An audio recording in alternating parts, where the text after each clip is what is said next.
क्या इनका अपराध है? देखिए, दिनांक 7/1/2025 को थाना रोनापार में और बिलरियागंज में और इसके अलावा थाना कोतवाली में देसी शराब की जो दुकान है वहाँ पे घटनाएं हुई थी, जिसमें कोतवाली में जो दुकान है वहाँ पे इन्होंने अटेम्प्ट किया था और सेल्समैन ने दुकान नहीं खोली थी और ये लोग फिर वहाँ से भाग गए थे। उसके बाद में बिलरियागंज में एक घटना हुई जिसमें कि शराब की दुकान से लोगों ने चोरी किया, जो सीसीटीवी में कवरेज हुआ। और उसी के बाद में रोनापार में ये घटना हुई जिसमें एक शराब की दुकान पे इन लोगों ने सेल्समैन को बाहर बुला के और उसके साथ में मारपीट किया और वहाँ से करीब 3 शराब की पेटी और 45,000 रुपया उससे छीना और उसके बाद में फिर ये लोग भाग गए। थाना बिलरियागंज में जो घटना हुई उसमें भी करीब इन्होंने एक शराब की पेटी और 3,000 रुपये वहाँ से भी ये लोग लेके गए थे, चोरी की घटना। तो ये इस तरीके से इन्होंने एक लूट या चोरी का अटेम्प्ट किया था। इसके बाद में फिर दूसरा जो है चोरी की घटना कारित की और उसी रात में फिर इन्होंने तीसरी जो घटना है वो लूट की, वहाँ पे जो रोनापार थाना क्षेत्र है वहाँ पे इन्होंने कारित की। इसी पे SPRA और वहाँ के क्षेत्राधिकारी और थाना प्रभारियों की टीम बना के हम लोगों ने CCTV और अन्य जो साक्ष्य उसके आधार पे लगातार इनकी निगरानी की जा रही थी। आज रात्रि में एक होंडा अमेज गाड़ी जो कि उस घटना में भी शामिल थी, वो ट्रैक हुई और उसके बाद में उसको रोकने का प्रयास किया गया, जिसमें इनके द्वारा जो पुलिस टीम है उस पर फायर किया गया और उसी पर जवाबी कार्रवाई में एक जो अभियुक्त है संत रंजन, इसके पैर में गोली लगी है और इसके अलावा बाकी इनमें 3 जो साथी हैं उनको गिरफ्तार किया गया। गाड़ी भी इनके पास से बरामद हुई है। इनके पास से 2 315 बोर के जो तमंचे और 2 खोखा कारतूस मिले हैं। एक होंडा अमेज गाड़ी मिली है और करीब उस जो घटना में जो लूटा है वो 22,500 रुपया और 2 मोबाइल इनके पास से बरामद हुए हैं।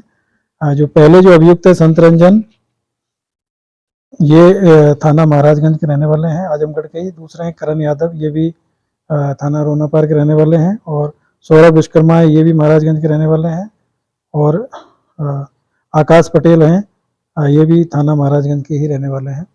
और ये जानकारी मिल रही है कि इनके साथ में उस दौरान जो पूरे दिन में जो घटना की तो 2 इनके साथी और थे जो कि कल रात्रि में जो घटना हुई है उस समय इनके साथ में थे, जो मौके से भागने में सफल हो गए। तो उनकी हम जांच पड़ताल कर रहे हैं कि वो लोग कौन थे। तो इस तरीके से ये एक सातिर गैंग था। एक ही जब पूछताछ इनसे जब की गई है तो ये जानकारी मिली है कि इन्होंने देवगांव में ये घटना कारित करने का वहाँ पे काम किया था। तो इस तरीके से 4 घटनाओं का खुलासा किया गया है इसमें और ये लोग रात्रि में करीब 12 से 2 के बीच में निकलते थे और उसके बाद में जो ऐसी चूँकि ज़्यादातर जो शराब की जो दुकानें हैं वो सुनसान इलाके में और वहाँ पे सेल्समैन ही रहते हैं, लेकिन सभी जगह CCTV लगे हुए हैं और ये इसी वजह से इसमें सभी का जानकारी मिली कि इनके द्वारा कौन लोग थे और किस तरीके से घटना वहाँ पे की।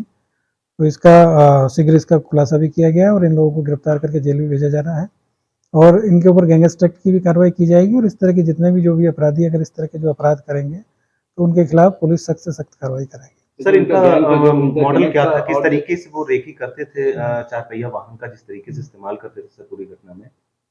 देखिए, आप सभी को जानकारी है कि रात्रि में जनरली जो शराब की जो दुकान है, चूँकि माननीय सुप्रीम कोर्ट और हाई कोर्ट के निर्देश के क्रम में रोड से दूर थोड़ी सी बनाई गई है और लेकिन वहाँ पे सुरक्षा के लिए CCTV कैमरे भी लगाए गए हैं और हमारी जो रात्रि पेट्रोलिंग गाड़ियाँ हैं वो भी उनकी देखती हैं।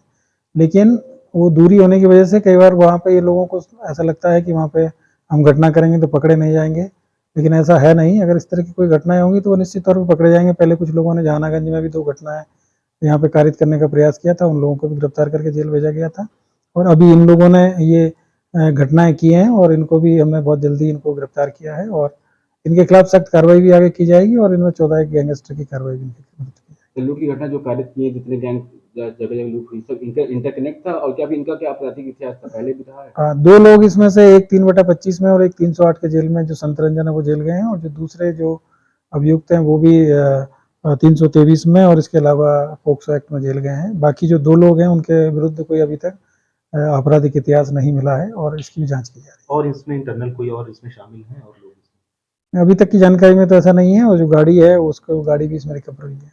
ठीक है।